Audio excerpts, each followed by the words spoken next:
Hello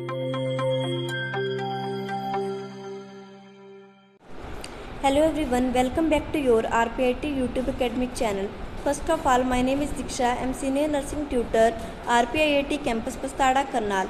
So in this session I discuss about purpose of assessment.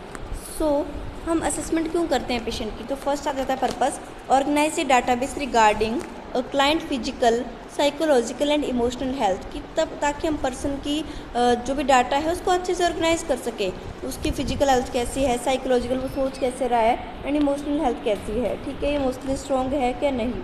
Second purpose आता है assessment का हमारा, identify A health promoting behaviour, कि हम क्या कर सकते हैं, आइडेंटिफाई कर सकते हैं कि पेशेंट की हेल्थ को प्रमोट करने के लिए या उसके बिहेवियर को इम्प्रूव करने के लिए हमें क्या करना चाहिए, एंड एक्चुअल और पोटेंशियल हेल्थ प्रॉब्लम पेशेंट की है क्या, ठीक है। देन थर्ड आ जाता है हमारा, the nurse can ascertains of the clients about, nurse क्या क्या करेगी, चेक करेगी physical ability, functional ability. Second आ जाता है हमारा अब्सेंस और the presence of dysfunction. Third आ जाता है नॉर्मल एक्टिविटी और daily living, then lifestyle pattern. Fourth आ जाता है identify the client strength, give the nurse information about the ability behaviour and skill the client can use during the treatment and recovery process.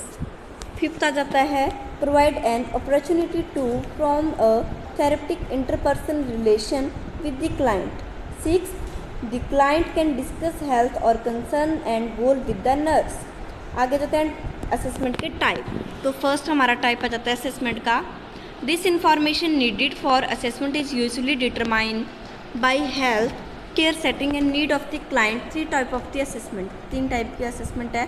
First है comprehensive, ठीक है हमारी, second है focused assessment, third है ongoing assessment. तो सबसे पहले आ जाती है कंप्रहेंसिव असेसमेंट। तो कंप्रहेंसिव असेसमेंट में क्या है, provide baseline of the client data including A complete health history and current need of the assessment.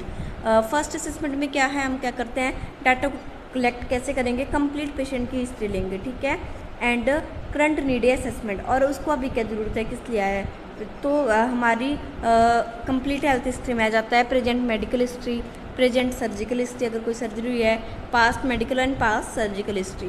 दूसरा जाता है usually completed upon admission to health care agency, कि कहीं एडमिटेड होके तो नहीं आया है पेशेंट किसी हेल्थ केयर एजेंसी में। थर्ड आ जाता है change in the client health status can be measured against this database.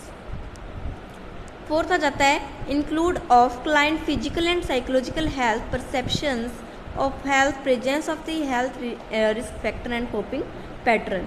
दूसरा जाता है हमारा फोकस असेसमेंट। फोकस असेसमेंट में क्या क्या पॉइंट्स आएंगे हमारे, it limited to potential health care risk, a particular need of the patient health care concern.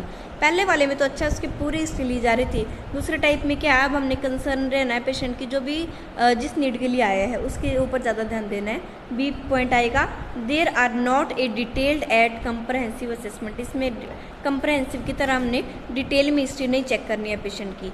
Third आ जाता है often use when short stay and anticipated out patient surgery and emergency department, ठीक है, क्योंकि हमारे पास हमने वो है और भी काम होता है, out patient in patient department होते हैं, तो हमने शॉर्ट में हिस्ट्री में लेनी है इसमें। Then use in speciality area such as mental health setting and delivery, use करना है ये area. Then fourth option, fourth के बाद नेक्स्ट ऑप्शन है use in screening for specific problem और रिस्क फैक्टर, ठीक है, यूज़ करनी है, प्राइवेसी मेंटेन करनी है पेशेंट की, अगर हमने कोई भी प्रॉब्लम या रिस्क फैक्टर मेजर करना है, ठीक है। Thank you for the watching my video, please like and subscribe RPIT YouTube academic channel, continue the topic, join my second session, thank you।